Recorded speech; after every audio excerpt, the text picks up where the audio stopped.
బోడుపల్లె భూమి తీసుకున్నాం. మొదట్లో 7 లక్షలు అన్నారు. అధికారులతో పంచాయతీ పెట్టుకురు. పాపం తెలిసి తెలియక వాళ్ళు చేసిన అబద్ధాలకు ఈరోజు పంచాయతీ పెట్టుకురు. చివరికి అడిగినాం 20 లక్షలు 22 లక్షలు కావాలని ఇచ్చినాం. ఇందిరమ్మ ఇల్లు కావాలన్నారు ఇచ్చినాం. అక్కడ అభివృద్ధి ఏం కావాలన్నో చేస్తామని చెప్పినాం. ఆడకు జూనియర్ కాలేజ్ ఇచ్చినాం, మెడికల్ కాలేజ్ ఇచ్చినాం, ఇంజనీరింగ్ కాలేజ్ ఇచ్చినాం, డిగ్రీ కాలేజ్ ఇచ్చినాం, అగ్రికల్చర్ కాలేజ్ ఇచ్చినాం, వెటర్నరీ కాలేజ్ ఇచ్చినాం. ఈరోజు సైనిక్ స్కూల్ ఈ రాష్ట్రంలోనే లేదు. సైనిక్ స్కూల్ని కూడా ఈరోజు లగచర్ల కాడికి తీసుకొచ్చి పెట్టినాం. ఇవాళ రాష్ట్రంలోనే ఒక ఆదర్శంగా 250 ఎకరాలలో ఒక ఎడ్యుకేషన్ హబ్ కడుతున్నాం. ఈరోజు మేం పోయి ఆ ఊరికో ఈ ఊరికో ఆ పట్టణానికో పోయి చదువుకున్నాడు కాదు, తెలంగాణ రాష్ట్రంలో నలుమూలల నుంచి కొడంగల్కి వచ్చి చదువుకునేటట్టు ఒక ఎడ్యుకేషన్ హబ్బే ఈరోజు కొడంగల్ కడుతున్నాం. ఇది మా విధానం. మేం కక్షల రాజకీయం చేయం, ఎవరి మీద కక్ష కట్టం, ఎవరి పాపానికి వాడు పోతాడని దేవుడి మీద నమ్మకంతో కష్టాన్ని నమ్ముకున్నోళ్ళం. కొడంగల్ ప్రజలు రోజుకో 2 గంటలు ఎక్కువ పని చేసేటోళ్ళే కానీ ఎవరిని సొమ్ము ఆశించేటోళ్ళు కాదు. ఎవరి గురించి మేము ఆలోచన చేయం, మా పని మేము చేసుకుంటాం. కానీ మా పని మేము చేస్తుంటే కూడా కాళ్ళలో కట్టె పెట్టిర్రు అనుకో, ఇక మా సంగతి అయితే చూపుతామయ్యా. ఏమంటారు? అంతేనా? అంతేనా? 2 ఏళ్ళు ఏమన్నా అన్నానా? ఆయన మన బయటకు వచ్చి ఇక చూస్తా, తోలు తీస్తా, తాట తీస్తా, ఇక నీ సంగతి చెప్తా అన్నాడు. రా బిడ్డ రా రెడీగా ఉన్నారా, ఇక అందుకే కొడంగల్ నుంచే చెప్తాం నీకు అని చెప్పి 3 రోజుల నుంచి మాట్లాడలేదు. ఇవాళ మాట్లాడుతున్నా. ఆయన కొడుకు చెప్తున్నాడు మైకు ముందలకు వస్తలేడు, ఆయన దాచుకున్నాడు అని. నీ ముఖం ఎప్పుడైనా చూసుకున్నావులా అద్దంలా? పేడమూతి బోడిలింగం, నువ్వు కూడా నా గురించి మాట్లాడతావా? నీవెంత, నీ స్థాయి ఎంత?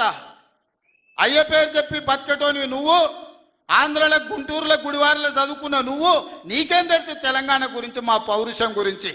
నువ్వు కాదు, మొత్తం నీ జాతినంతా తెచ్చుకో. ఎట్లా తెచ్చుకుంటావు? ఏడికి రావాలనో చెప్పు. మా ఊరు అన్నారా, మేమన్నా మీ ఊరికి వస్తాం. ఎవడు భయపడుతుండో సంగతి తేలుస్తా. వెనకటికోసారి చెప్పిన గిట్లనే గజ్వేల్కి వచ్చి చూడు అని చెప్పిన, గజ్వేల్కి వస్తా బిడ్డ, నీ నెత్తి మీద కాలు పెట్టి తొక్కుతా అని. గజ్వేల్కి లక్షలాది మంది కార్యకర్తలతో పోయినాం, కాలు మీద పెట్టి తొక్కితే పాతాళానికి పోయిన మళ్ళీ ఇప్పటి వరకు తేలలేదు.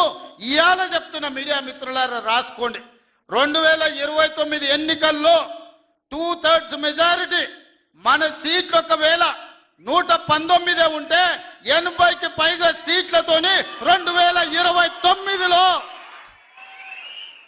మా ప్రభుత్వం ఏర్పాటైంది. ఒకవేళ 153 సీట్లయితే 100 పైగా సీట్లతోని 2/3 మెజారిటీతోని తెలంగాణలో రెండోసారి కాంగ్రెస్ ప్రభుత్వాన్ని తెస్తాం. ఇది మా సవాల్.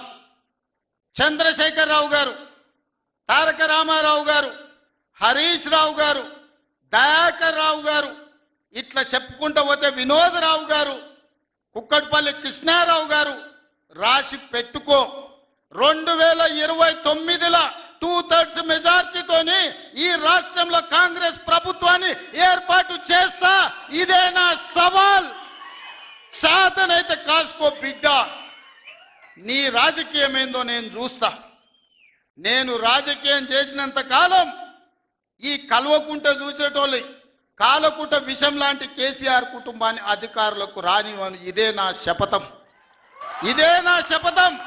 కొడంగల్ బిడ్డగా ఈ గడ్డ మీద నుంచి నేను శపథం చేస్తున్నా. నేను రాజకీయాలలో ఉన్నంతసేపు రాబోయే ఎన్నికల్లో కేసీఆర్ కుటుంబానికి అధికారం అనేది ఇక కళ. బీఆర్ఎస్ పార్టీ, కేసీఆర్ చరిత్ర గతమే. మీ పార్టీకి మీకు భవిష్యత్తు లేదు. ఎవడైనా చర్చించుకుంటే పొద్దుపోనప్పుడు మాట్లాడుకోవడానికి పనికొచ్చే చరిత్రనే తప్ప భవిష్యత్తు తెలంగాణ రాష్ట్రానికి నీ తరఫున ఒరిగేది ఏమీ లేదు.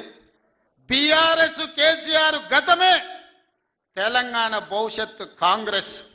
మీ గత చరిత్రతోని ఈడ ఒరిగేదేం లేదు. వెనకటికెవడో అన్నాడంట, మా తాతలు నేతులు దాగినరు, మీరు వచ్చి మా మూతులు నాకండి అని. అట్లా ఉన్నది. నిన్ను అసెంబ్లీలో ఓడగొట్టినాం, పార్లమెంట్లో గుండుసున్ని ఇచ్చినాం, మన కంటోన్మెంట్లో బండకేసి కొట్టినాం, మొన్న జరిగిన జూబ్లీహిల్స్లో బోడబండలో బండ కింద వాతి పెట్టినాం. నిన్నగాక మొన్న జరిగిన సర్పంచులల్లా 12,726లో 8,335 సర్పంచులను గెలిపించుకున్నాం. సిగ్గు లేదు, ఇన్నిసార్లు ఓడగొట్టినా ఇంకా సిగ్గు లేకుండా బయటకు వచ్చి కింద పడ్డ పైకాలు నాదే అని వెనకటికి ఓడో అన్నాడట. ఇట్లాంటి ఊకదంపుడు ఉపన్యాసాలు పొంకనాలు వెనకడితే ఓడో పొంకనాల పోసిగాడు చెప్పిండట. నాకున్నే 3 ఏట్లే కానీ 36 దొడ్లు ఉన్నాయని చెప్పిండట. ఇవన్నీ కళ్ళు కాంపౌండ్లో చెప్పుకోవడానికి బాగుంటాయి, కాలక్షేపం చేయడానికి. కళ్ళు కాంపౌండ్ మాటలు మాట్లాడకండి తండ్రి కొడుకులు. ఇవన్నీ మేము చూసినాం. శాతనైతే రాండి, ఏందో చెప్పు, దాని ప్రకారం చేద్దాం. 29లో తేల్చుకుందాం ఇవాళ చెప్తున్నా. కాబట్టి ఇప్పటికైనా చంద్రశేఖరరావు గారు, మీ వయసుకు గౌరవిస్తాం, మీ అనుభవానికి గౌరవిస్తాం. ప్రతిపక్ష నాయకుడు నీకు హోదా ఉన్నది. శాసనసభ సమావేశాలు ఏర్పాటు చేసినాం. 29 నుంచి చర్చలు రాబోతున్నాయి. 29 నాడు నువ్వు అడిగి ఎన్ని రోజులు సభ జరుపుదామో, నువ్వు అడిగినన్ని రోజులు అసెంబ్లీ నడిపిస్తా. నువ్వు చెప్పిన అన్ని చర్చ పెడదాం, ముఖాముఖి చర్చ చేద్దాం. వెనకంగా మాట్లాడు వెనక్కి కూర్పుడు కాదు. నీళ్ల మీద మాట్లాడతామా, నియామకాల మీద మాట్లాడతామా, నిధుల మీద మాట్లాడతామా, తెలంగాణలో జరిగిన అభివృద్ధి మీద మాట్లాడతామా, రైతు భరోసా మీద మాట్లాడతామా, రైతు రుణమాఫీ మీద మాట్లాడతామా, లేకపోతే ఆడబిడ్డలకు ఇచ్చిన ఉచిత బస్సు మీద మాట్లాడతామా, లేకపోతే నువ్వు ఏం కోరుకుంటావో చెప్పు, షాదీ ముబారక్ మీద మాట్లాడతామా, కళ్యాణ లక్ష్మి మీద మాట్లాడతామా, ఇందిరమ్మ ఇండ్ల మీద మాట్లాడతామా, దేని మీద మాట్లాడతామో చెప్పు, నేను సిద్ధంగా ఉన్నా. చర్చిద్దాం, దేశానికి ఆదర్శంగా నిలబడదాం, సమస్యల మీద మాట్లాడదాం, ఎవరు ఏం చేసినరో చెప్పుకునే అవకాశం కల్పిస్తాం. రాండి, మీరు మొహం చాటేసి ఫామ్ హౌస్లో పడుకొని మీరు ఖాళీగా ఉన్నప్పుడు పార్టీ ఆఫీసులు వచ్చి 10 మంది చెంచాలను పెట్టుకొని ఆ 10 మంది చెంచగాళ్ళ ముందల నువ్వు పొంకనాలు కొట్టుడు కాదు. నిజమైన చర్చ అసెంబ్లీలో చేద్దాం. ప్రజలు ఎన్నికలు ముగిసినాయి, అసెంబ్లీలో చర్చ చేయమని చెప్తారు. ఎవరు ఏం మాట్లాడతారో ప్రజలు వింటారు. విఘ్నులైన ప్రజలు తీర్మానం చేస్తారు. ఇలా సర్పంచులు అయిపోయినాయి, గ్రామ సభ పెట్టి సమస్యలు పరిష్కరించాల్సిన వాళ్ళు మళ్ళా సందు ఇల్లు తిరుగుతుందా అంటే ఏమన్నా అర్థం ఉందా? సర్పంచులారా మీరు చెప్పండి. ఇల్లు తిరిగినరు, ప్రజల దగ్గరకు పోయిరు, ప్రతి తలుపు తట్టిరు, ప్రతి గుండెకి చేరు, నమస్కారం పెట్టిరు, గెలిస్తే వాళ్ళు తీర్పు ఇచ్చారు, మీరంతా సర్పంచులు అయ్యారు. గ్రామ సభ పెట్టి గ్రామ పంచాయతీలో మాట్లాడుకోవాలి, అంతేనా?